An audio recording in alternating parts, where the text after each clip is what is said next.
You are listening to the Nightly News Podcast, the voice of the Knights.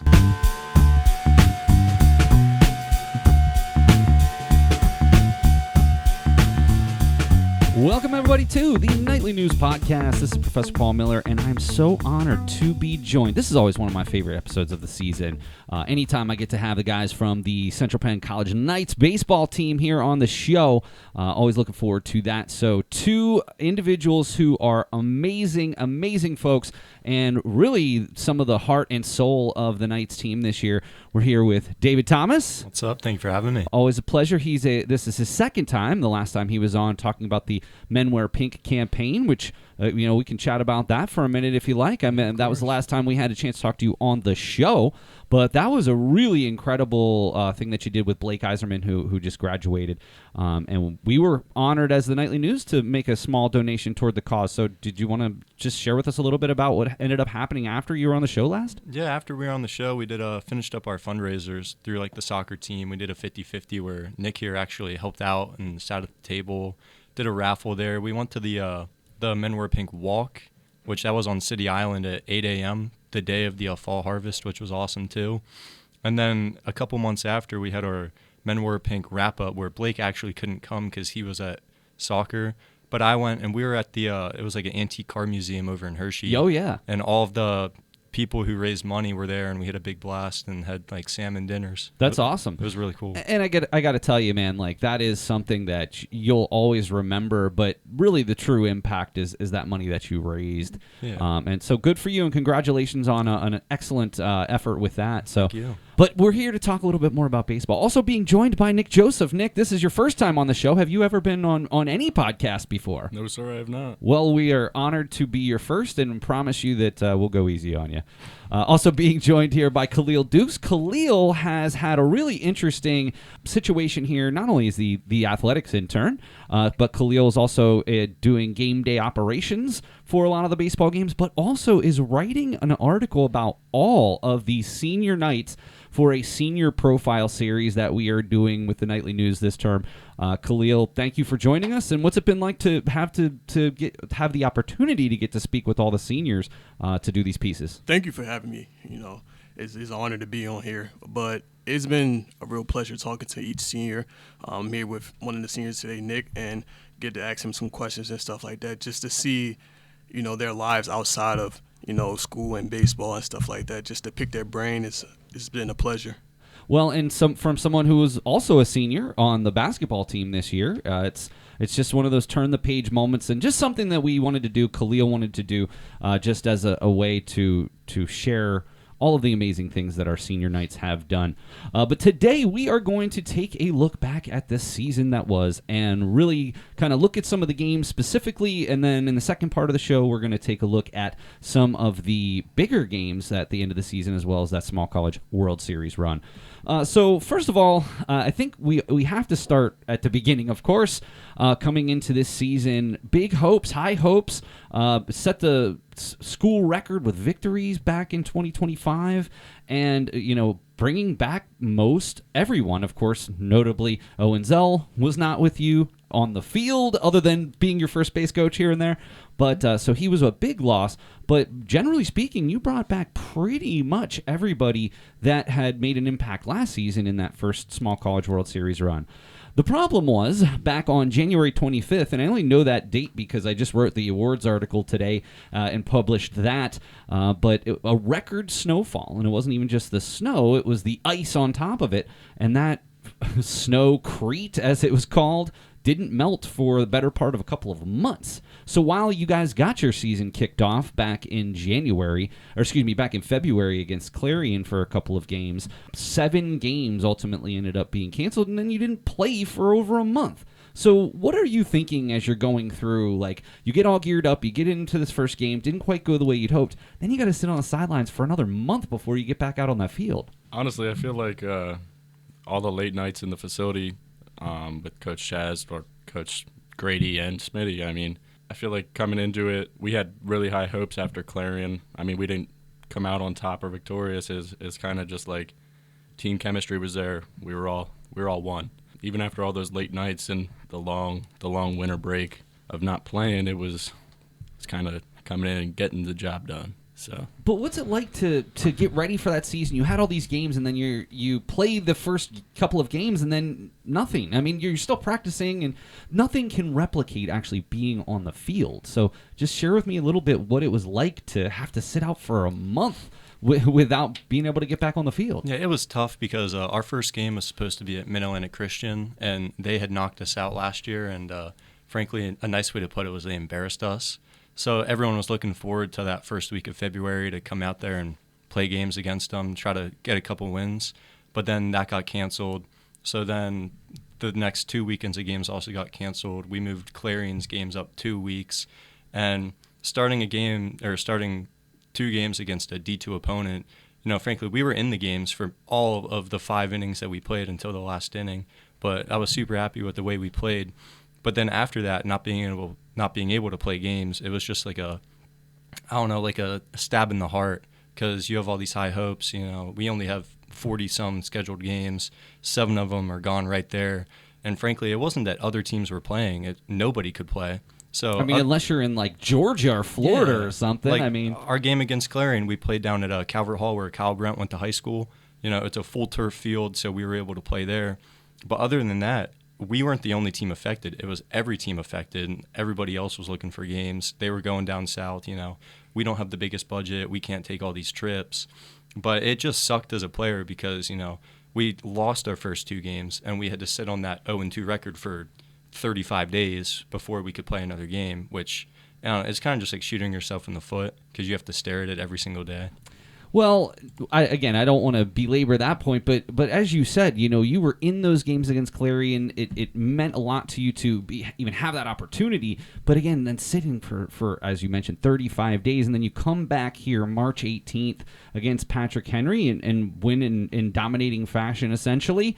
Anything that stood out to you about that game, a combined 25-0 victory across both of those games? Anything you recall from those 2 games? No rust, clearly. There was no rust there, for sure. It was kind of just, they're not in our conference. We're trying to get them into our conference because then that'll be an automatic bid here in the future for the small college for us. I mean, yeah, looking at it, it was one of those games where, frankly, we were 0-2, but again, we didn't play in 35 days. Because we were up so big, we could get everybody into those games where everybody could get those first game jitters out. And a week into the season, from that game, we'd be into full force. So it was really good because it was fun games to watch, be in, play. And just as I look at the box scores, you guys both had good games, but your fellow outfielder Gabe Kaufman, 3 for 3 with 4 RBIs in the second game there. What was it like playing with Gabe? I'm sure Gabe will come up across our discussions, but what's it like playing with Gabe? What has it been like playing with Gabe over these last few years? So me and Nick came to the school at the same time, so it was Gabe's sophomore year. It was from the start. He was always very quiet, not very outgoing, but you could tell he could play baseball. He's probably pound for pound the strongest kid on the team. And just watching him swing a bat, not only in games but in a facility off like the TrackMan stats, it's just simply amazing to watch is just the easy way to put it. He doesn't complain, like in that video I showed you earlier. He's just there to play ball. He's there to have fun. He's there to do a job. When Coach took him out, it was no words. He'd cheer on his teammates, and he is simply a great teammate. Nick, any thoughts? I'm thinking about the mechanics that kid got. I mean, it's the aggressive swing when he goes to take a hack at a ball, and it's just fascinating to watch the amount of pop he got behind that bat. So. And this is coming from 2 very accomplished hitters in their own right here, and even both of you are sort of in awe about Gabe's abilities. So certainly, and I've had Gabe in class before as well, and he's just as nice of a kid as you could ever meet. Well, as we go on, as we look back at the opening home opener, which is one that I'm sure is memorable for Mr. Joseph, is that Christenham game back on March 20th. One of the games that, frankly, I will never forget as long as I live, that 9-7 contest with that walk-off.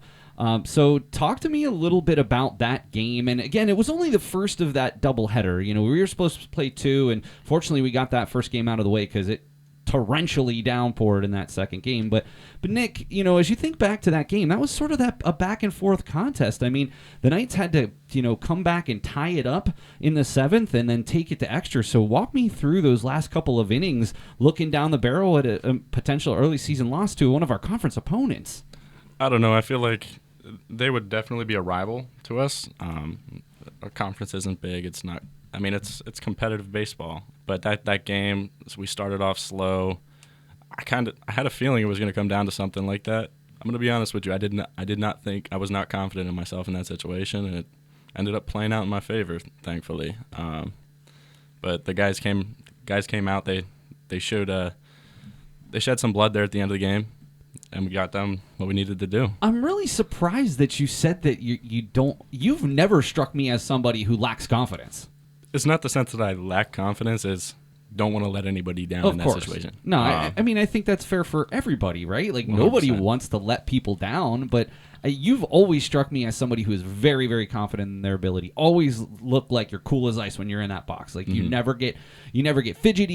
You never like step out. Like, you're always seem like you're locked in. So I guess I was just a little surprised to hear you say that.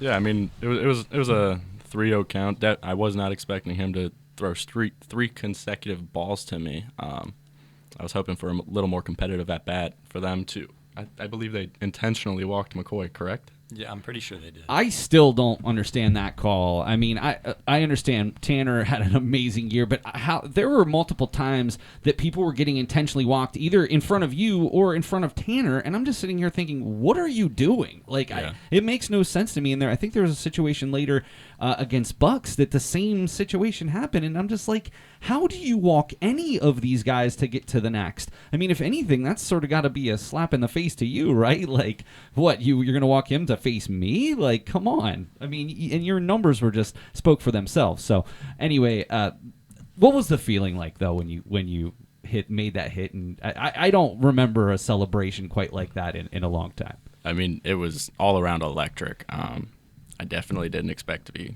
waterboarded, but just going in from that 3-0 count and then working the count a little bit, and then I hear Coach Chaz yelling from the dugout, "Do damage if it's there."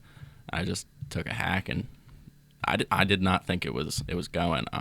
The amount of wall scrapers I hit at that field, it's always off the middle of the wall, the top of the wall, and then it just went. It was honestly one of the most memorable calls I've ever had, and to walk off with a home run in a conference game, home opener, I mean, it's got to be one that you're going to remember forever. 100%. We were supposed to play 2 that day. It ended up raining, so that game was then postponed as well. We moved on to back-to-back wins against Penn State Fayette and Williamson Trade in that sort of 8 games in 8 days at home, which was, you guys always kind of deal with this. Just because we use FMB, we have to be understanding of their situation. There is a minor league team who plays there, so we have to kind of work around their schedule. So there's a lot of, right there in that middle of the season, well, toward the beginning of the season, you have all these home games, and then you're on the road for quite some time.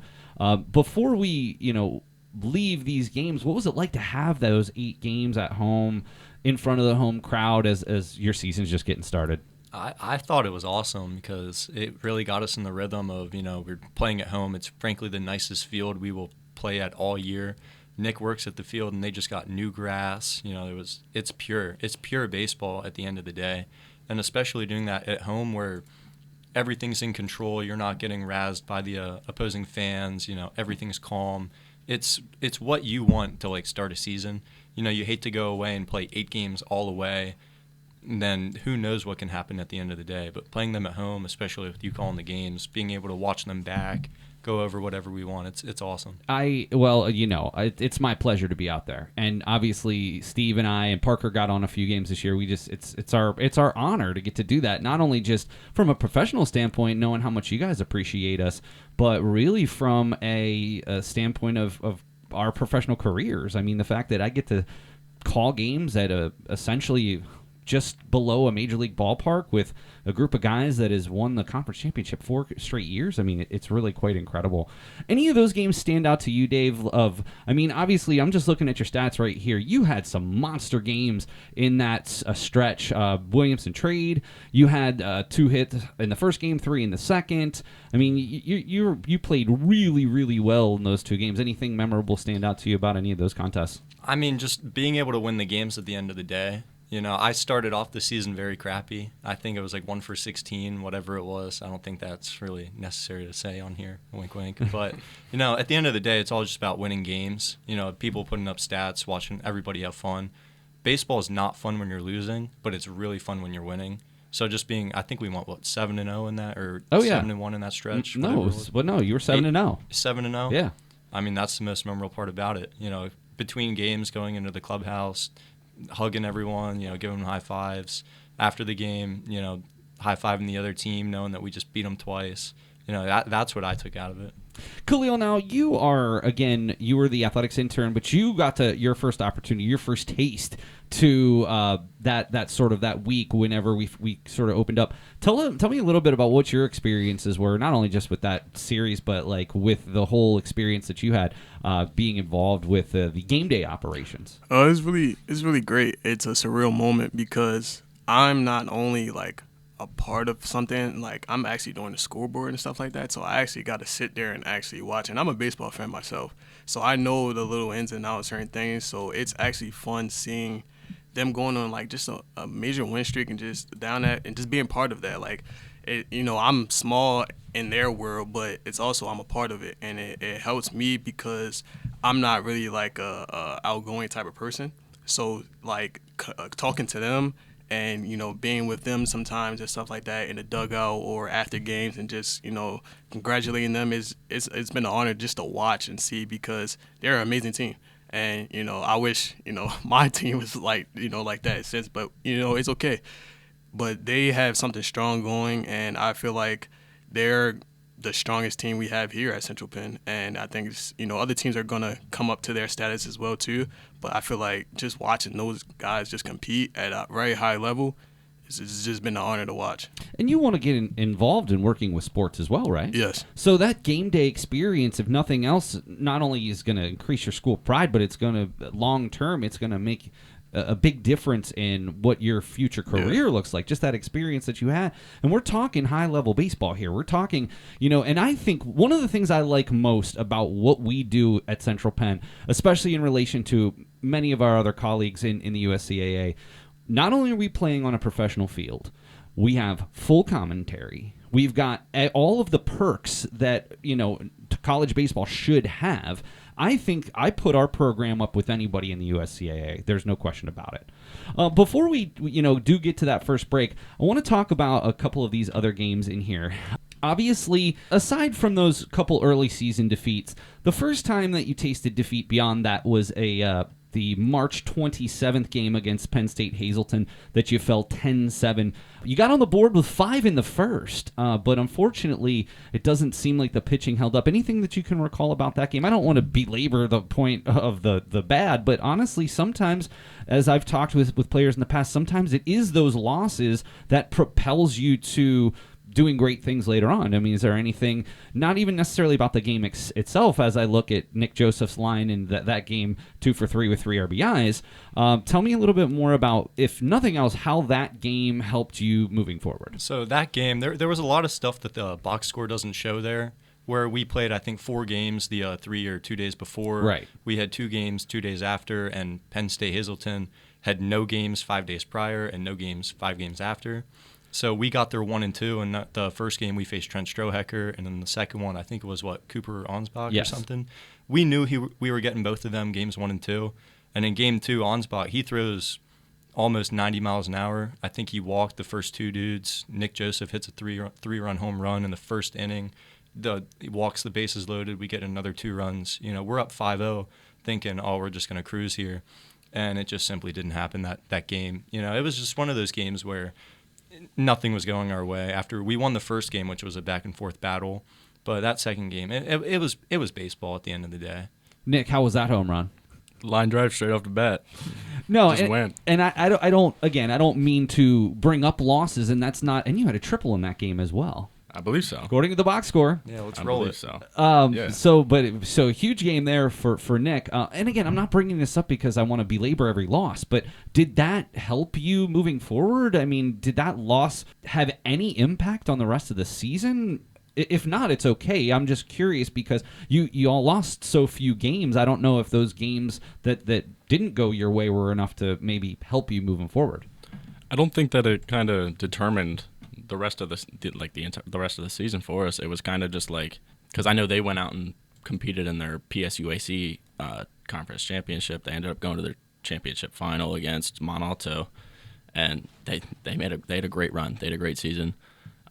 But it was just kind of one of those head-to-head battles. Like, we go up there every year and we get to business, whether we're shooting shots between dugouts or on the field, whether or not we're still going out there day to day and just battling with those boys, and they're some good ball players. So 2 days later, Dave, this was a game that you'd asked me to talk about, coming in against at Bucks County. Of course, the first game, gosh, I can only imagine how long this game actually took, but it was an 18-14 game. Now, unfortunately, on the box score, I don't see any of your stats, so please fill me in on how that game went, including 9 runs in the 6th inning. So I think in that game, don't get me wrong, the box score's not up. We easily had 15-plus hits.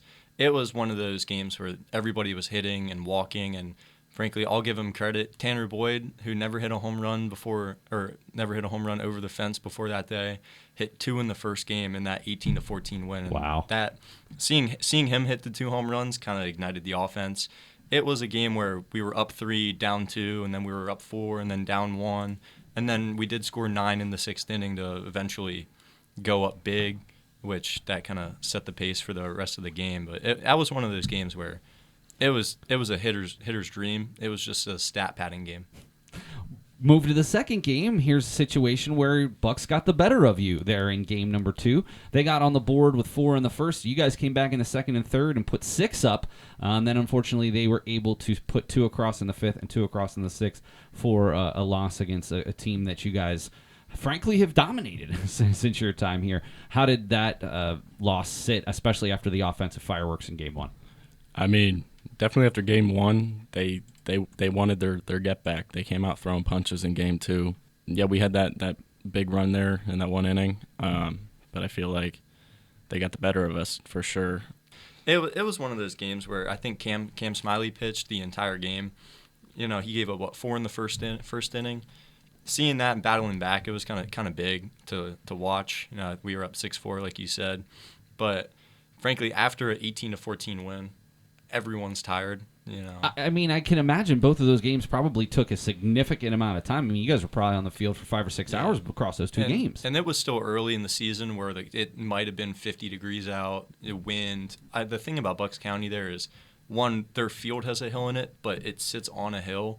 There's constant 30-mile-an-hour winds going in every direction. It's just physically draining at the end of the day, 5 hours in.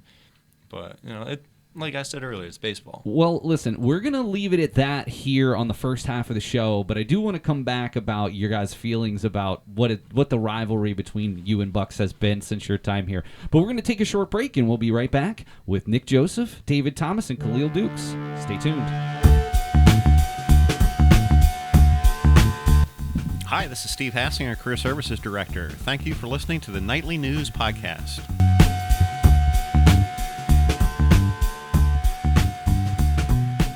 Welcome back to the Nightly News Podcast. This is Professor Paul Miller, and I am here with David Thomas and Nick Joseph from the Central Penn Knights.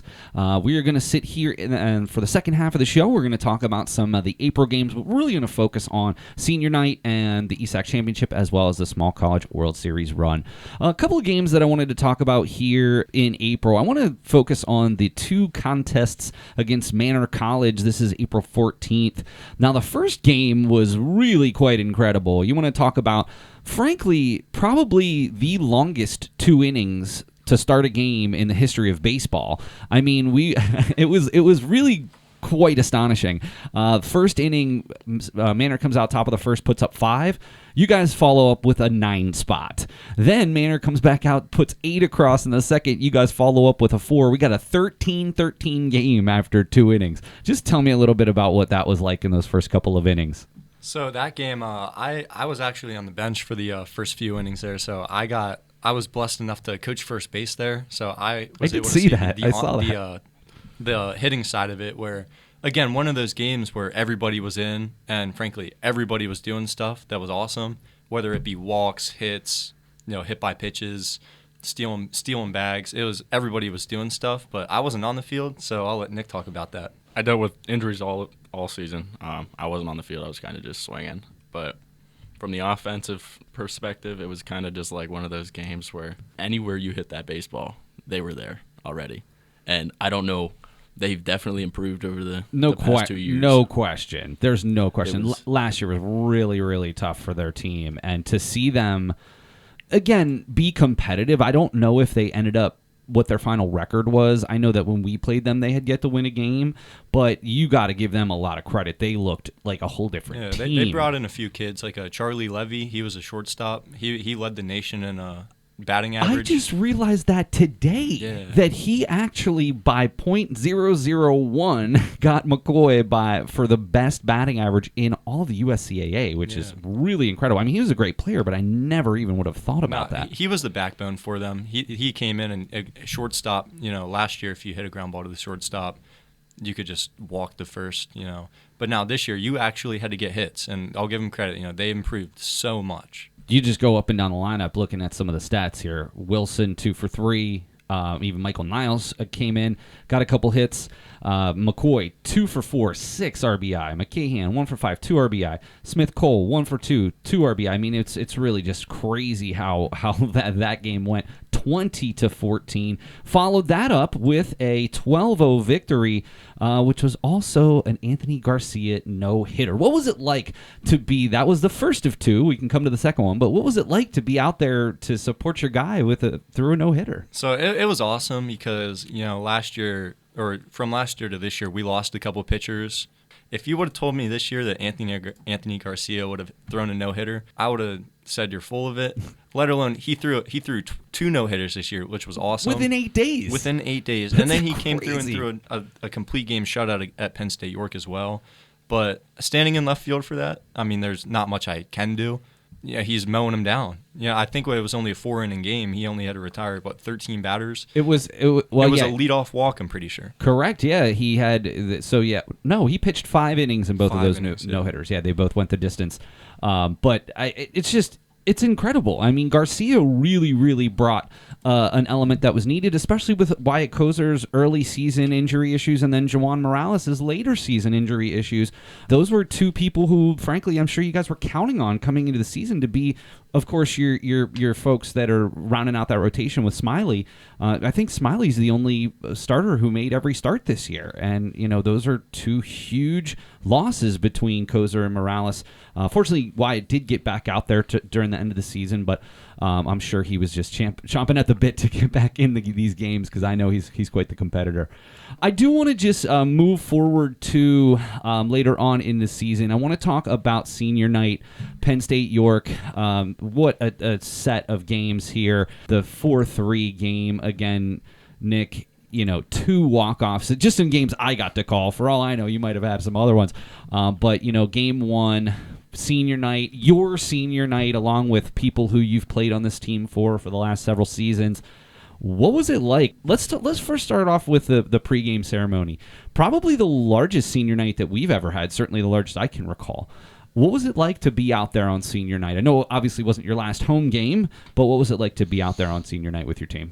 I mean, it was surreal at that point. It was a little awkward to realize that, oh my gosh, that's it, But having the support from those guys, being able to go out there and with it not being the last home game, but pretty much fight for another small college appearance with them guys, it was crazy. But walking around with my family, listening to that speech I wrote to my coaches, my teammates, my family. It was all surreal, and I don't regret it. I don't regret it. Now, where are you from? I'm from Williams Valley Junior Senior High School up in Schuylkill County. Okay. So how many games, at least home games, would you say that your relatives, friends, and family got to come down here to see? Was it a lot? It was a good bit. Some of my family's local are now. Okay. A few live over in Hershey area.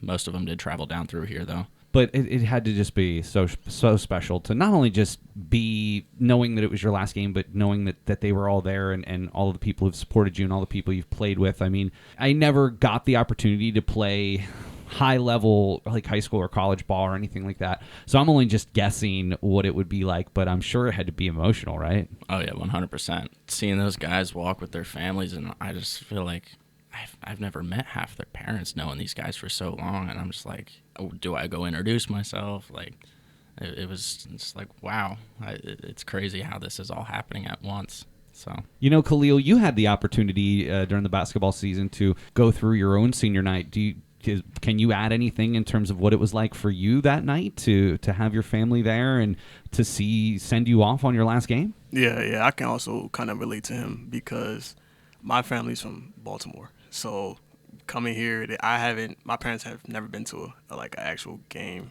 Really? Probably throughout my years, they probably came to maybe one or two. So having my family there on senior night was actually a big moment because at first I didn't even know I was going to have a senior night because of my eligibility and stuff like that. We don't know. Well, we know now that I have maybe 1 or 2 years left, so I didn't know I was going to, have it or come back. But I had it just in case, I don't come back. And it was a great choice and it was a great decision. But like he said, you've been with guys so long and you haven't even met their parents. You don't know what to say. You don't know how to introduce yourself.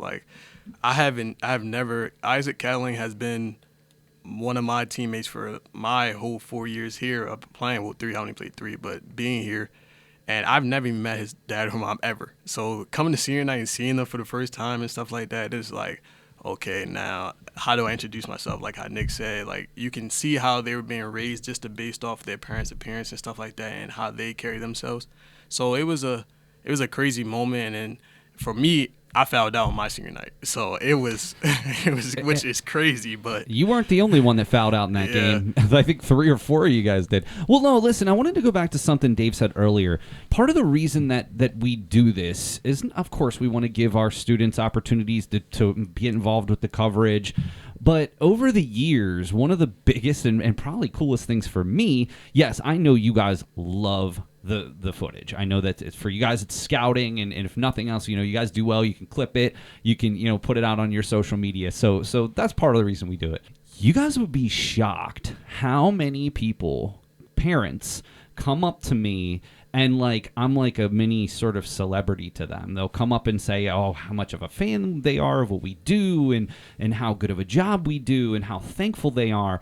That's one of the things and reasons why we do this, because not only just for you guys, I mean, obviously, it's for the parents. It's for the folks. Jamarcus is from Texas. I mean, obviously, his folks aren't going to be able to come up here for every game. Hopefully, they're able to come up occasionally. Yeah, they came up for a few. But they're not going to be able to come for every game. And just to know that they're going to be able to tune in and get to watch their son play live, or if nothing else, on demand forever. And that's sort of another thing that I'm sure you guys haven't thought about just yet. But, Nick, someday you're going to have kids. And guess what? You're going to be able to pop on Dad with 2 walk-off hits in his senior season. And that's something that you're going to be able to bond with your kids over, about these memories that you have, which is just something that years ago just wasn't a thing, especially at this level. And so we do this, we put in all this hard work, obviously for you, obviously for the parents, but then it's there forever. I mean, as long as YouTube's around, I'm assuming YouTube's not going anywhere.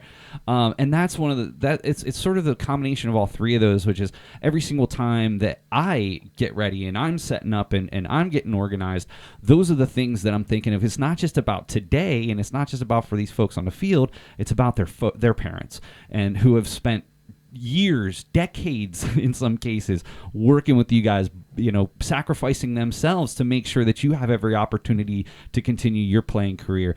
But also, this is going to be there forever, and years down the line, you're going to come back and tune into these games, and it's going to give you such great memories. So now, Nick, I want to come back to senior night. You get to walk off in the first game, and these games were both really competitive. What was it like? Now, obviously, it wasn't a walk-off home run, which has a little bit of cachet, but you took care of business when your team needed you. 100%. I mean, I feel like that was one of the games in that series. I started off really slow, came out there, high hopes, just to get the job done, get a hit that game.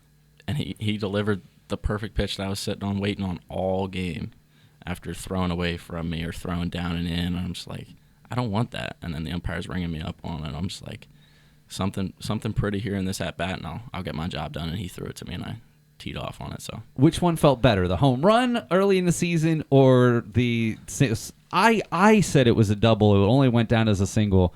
That should have been a double, but they only give you credit for a single on that. But let's just call it a double. Which one was better, the home run or the double? Any ball that goes over the fence just feels better. Of course. In my opinion. Even on your own senior night, though? Yeah, the senior night crowd. Everyone was there. Oh, my parents and my family that were there, they were so proud of me, but I'm going to say the walk-off home run felt better.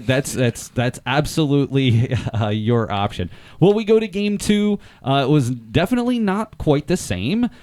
Smiley came out, was dealing, and basically an 11-0 game. Another really fantastic effort from the Knights. So just, that doubleheader victory on senior night's always got to go down well. But I do want to take the time to go to the ESAC Championship game. First of all, I want to kind of point out, and I'm sure you guys were questioning this yourself, why they decided to go to a regular season game before the actual championship game. Now, I know that it was because you didn't actually... Bucks never got to come here because of scheduling issues and weather issues and what have you. So they wanted to at least get one game in because you guys were still trying to create a solid resume. How tough was that in that first game, knowing that wasn't really the game ultimately that made a difference in terms of a conference championship? So it wasn't too tough. We knew Bucks County was pretty good, but at the end of the day, we had to get the most amount of games in. So it was either we scratched that first game and just play a 9-inning ESAC championship, or we play a doubleheader and have the first game essentially mean nothing. 4 days before that day, the first game would have meant something because Williamson Trade, Bucks County was playing Williamson Trade. If Bucks would have swept them, game 1 would have determined the winner would be home for the championship game.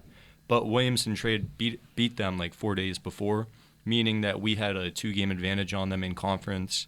So the first game then, all it meant for us was another win on the resume to get to 30 games. And that was actually just my question is how do you get yourself up for that championship game or how do you even get yourself up for the first game knowing that it did matter in the sense of a resume? But I don't know, the whole thing was kind of odd, but nonetheless, I was there and very, very happy. That first game took forever. 0s in the first, but 5 in the top of the second for Bucks. You guys come back with 7 in the bottom of the second. What was it like knowing that you guys are such arch rivals against these guys? What was the feeling for you guys when they came out and put 5 on top of the second? Did you ever question like, oh my gosh, what's going on here? So it was a punch in the face for us, but throughout the year, the entire year, we have a lineup that hits 1 through 9. Frankly, I think we had everybody hit above 300, and just looking at a lineup like that, it's hard to get down on yourselves when we can put up 7 in any inning, and it wasn't all walks either. I think we had like 7 hits in that inning alone. I don't know an easy way to put it, but it's easy.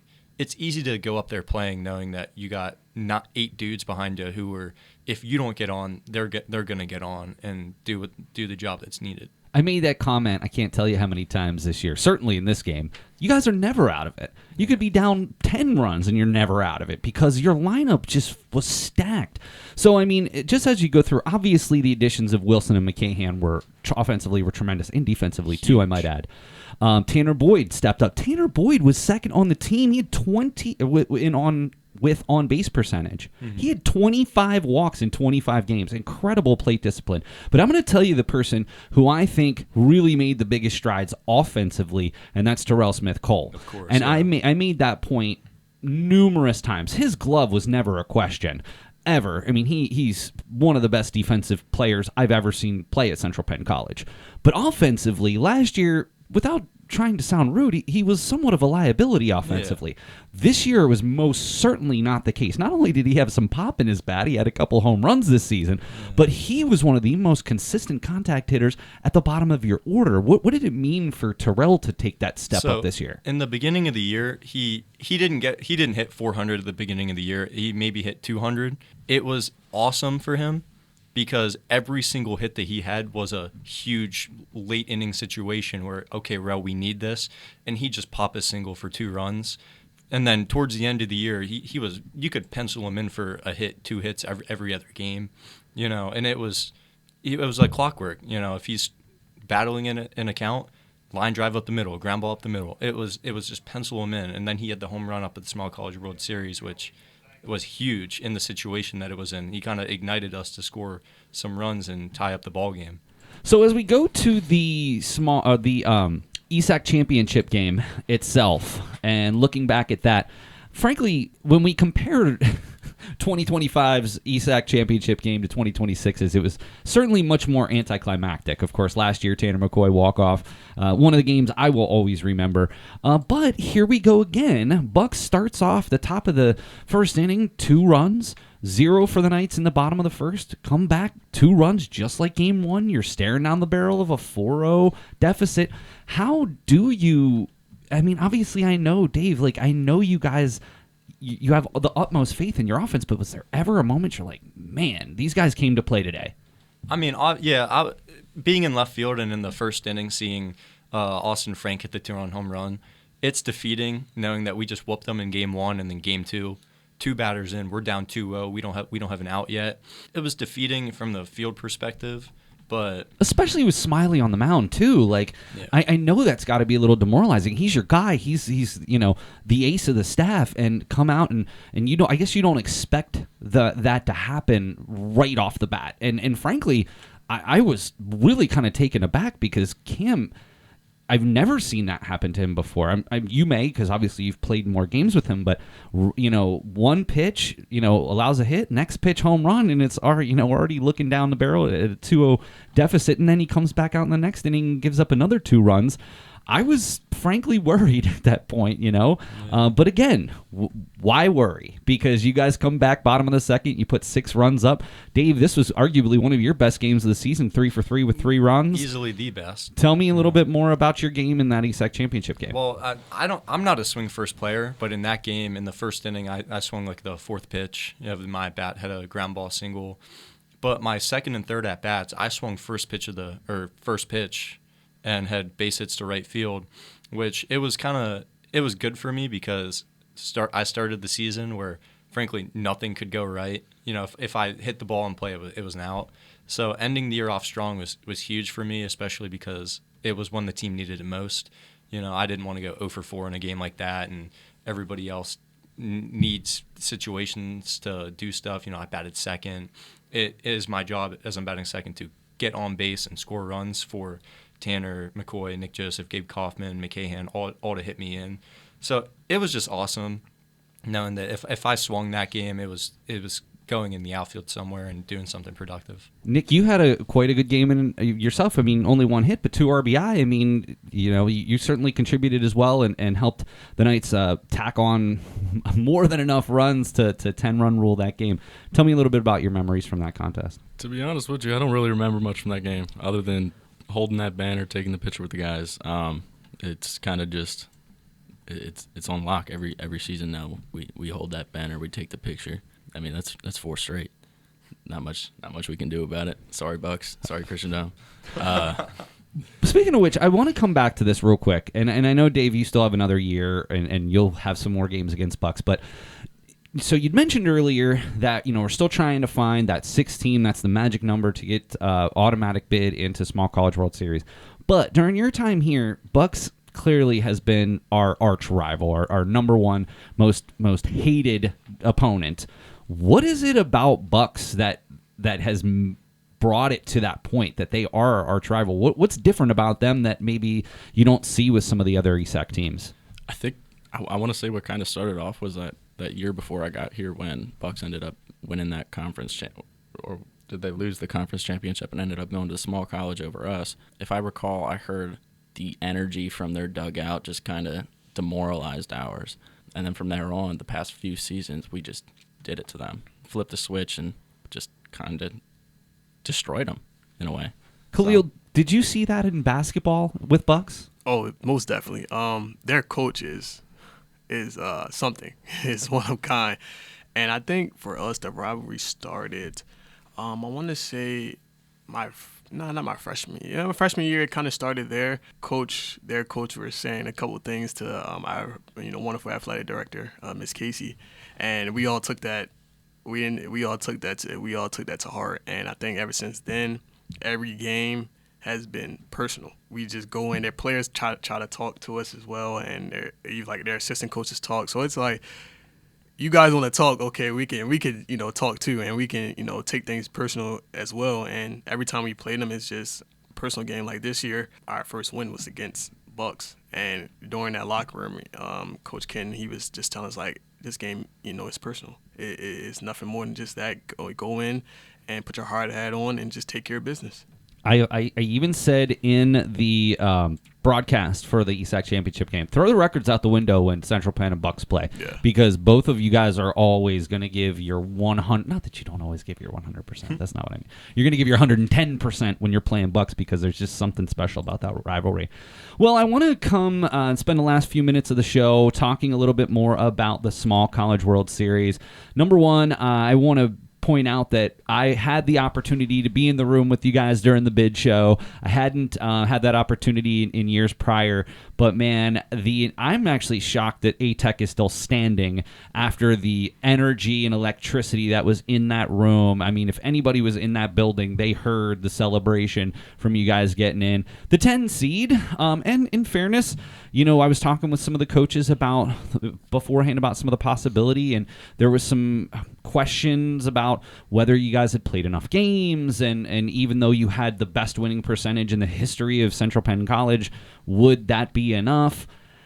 First of all, I would argue that the process of how teams get in is at best murky and really needs to be revisited. How you guys go 26-6 and 25-6, and you're not a higher seed than 10.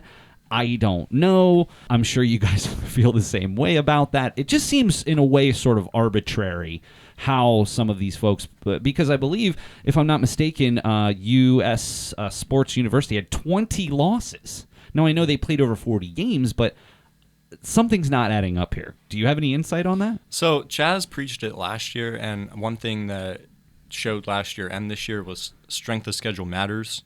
Salem University, I'll give them the shout out, because last year they walked in with a below 500 record, but they played only Division II teams. Frankly, I think they are a Division II team. Playing those better teams benefits the teams and rankings more than beating up on smaller schools like community colleges. You got to play those tougher opponents. U.S. Sports is from Louisiana or Alabama.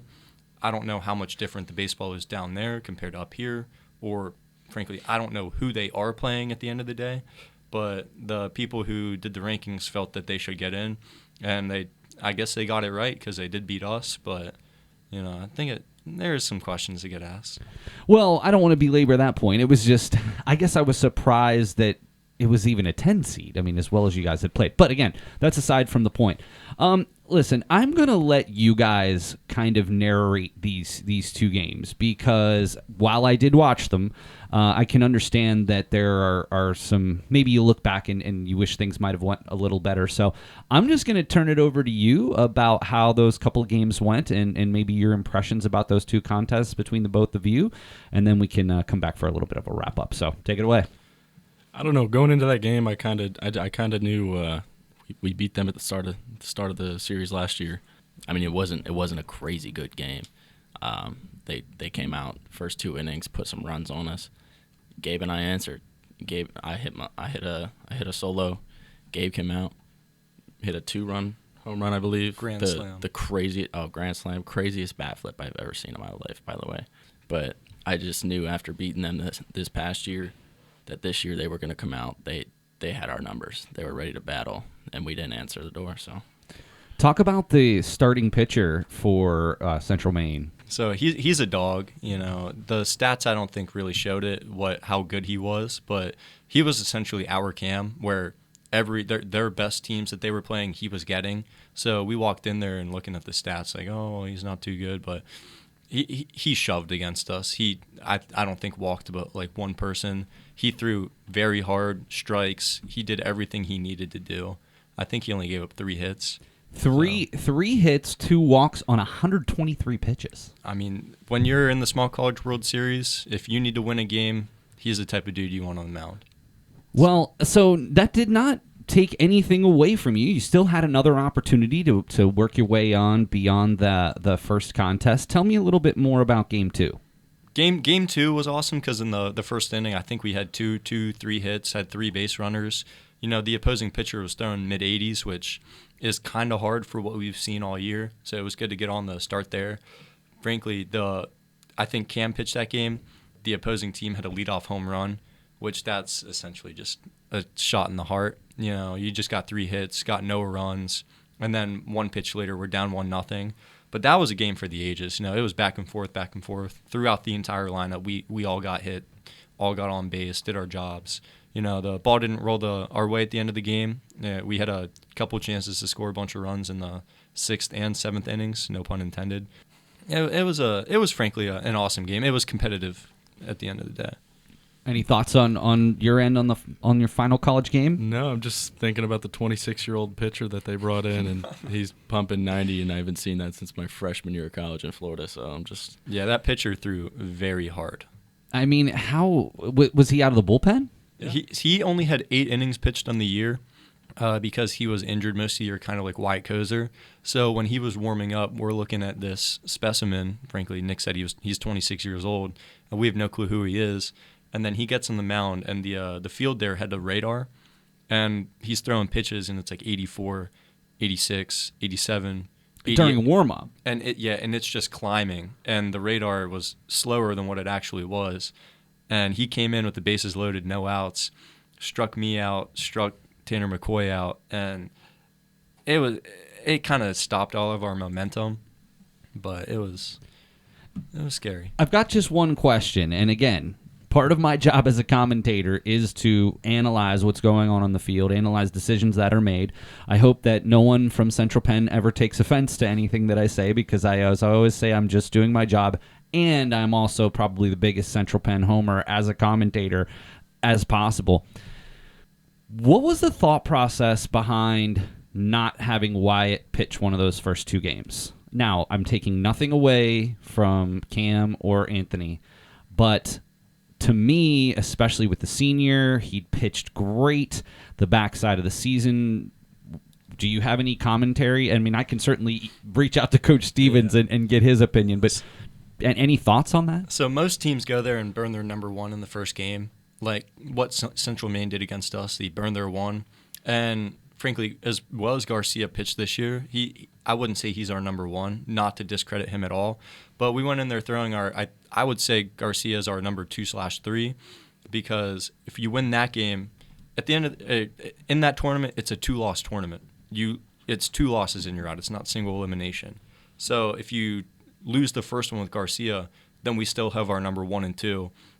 We got to win that second game. We pitch our number 1. We win that. We still have our number 2, Wyatt Kozer, throwing low to mid-80s, where some of these other teams probably don't have their number third game pitcher throwing mid-80s.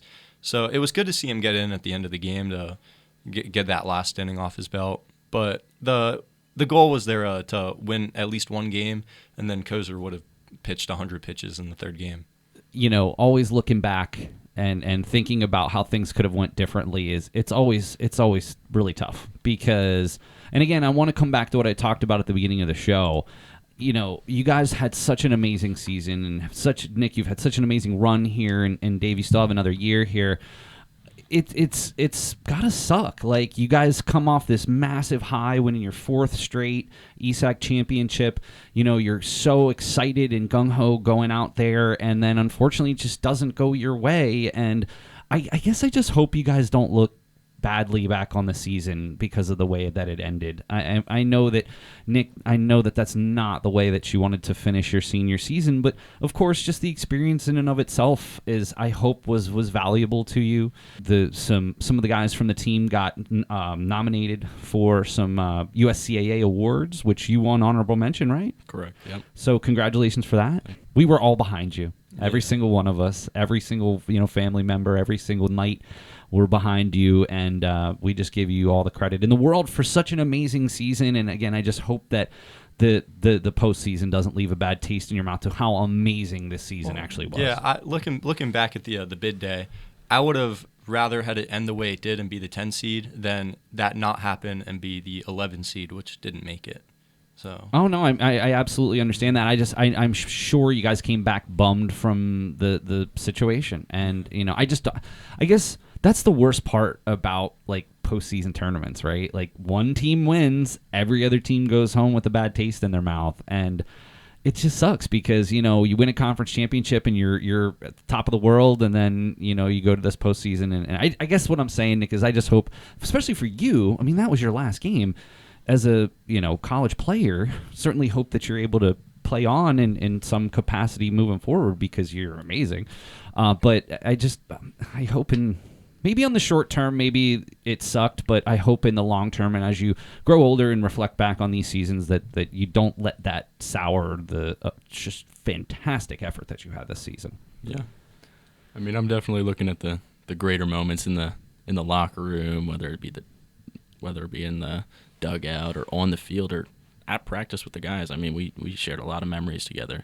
Going into that bid day, man, getting that 10 seed, I felt like Brock Purdy in the draft. So on draft night. So I just want to ask you real quick, Nick. Do you have any aspirations of continuing to play? There's been talks. If I do have another year of eligibility, so if I can swing it, I'm gonna try. But other than that, I'm kind of slow pitch and a golf kind of guy now. Okay. So. I know that some players do continue to play in like twilight leagues and things of that nature, which can also be very competitive baseball. But listen, if nothing else, certainly hope to see you back out on the field for the Knights again in the future. But if nothing else, man, it's been just my honor to have the opportunity to see you grow and to see the amazing things you've done. I'll never forget these 2 walk-offs, and I just give you a ton of credit. So, guys, thank you so much for being here today. I appreciate everything that you've done. And Khalil, thank you so much for offering your insight on not only just being a senior, but what it means to be a Knight, the rivalry with Bucks County. And Khalil, this is probably your last podcast as well. So before you graduate, Nick, you're getting ready to graduate as well. So, I mean, I just wish you guys all the best in the future. So first of all, Khalil, thank you so much, not only for being a part of the Nightly News, but doing these amazing senior profile articles, and they're going to continue coming out over the next couple of weeks. So thank you for everything. Thank you. Thank you for just allowing me to have the opportunity to branch out and, do different things. Hey, it's my pleasure. Dave, we'll definitely have you on again next year. Of course, I look forward to it. And so you're gonna be the senior leader next year. Stay healthy this summer, and we'll come back ready to go, I guess, in the fall. That's the goal. Thank you. And Nick, it's been a pleasure. I'll tell you, 2 walk-off home runs, or it's two walk-off hits this year, 1 being a home run. Some of my most memorable calls. But man, there's no replacing Nick Joseph. There's no replacing him. Very replaceable. Very replaceable. But I do appreciate you having me on. It's been an honor. So it's my pleasure. Well, again, thank you guys all so much for listening to our end of season 2026 baseball recap. As always, you can please watch back to any of the home games that we played this year on our YouTube channel. But that's going to do it for this episode of the Nightly News Podcast. I want to thank Khalil Dukes, David Thomas, and Nick Joseph. But that's going to do it for this episode, and we'll see you again next time on the Nightly News Podcast.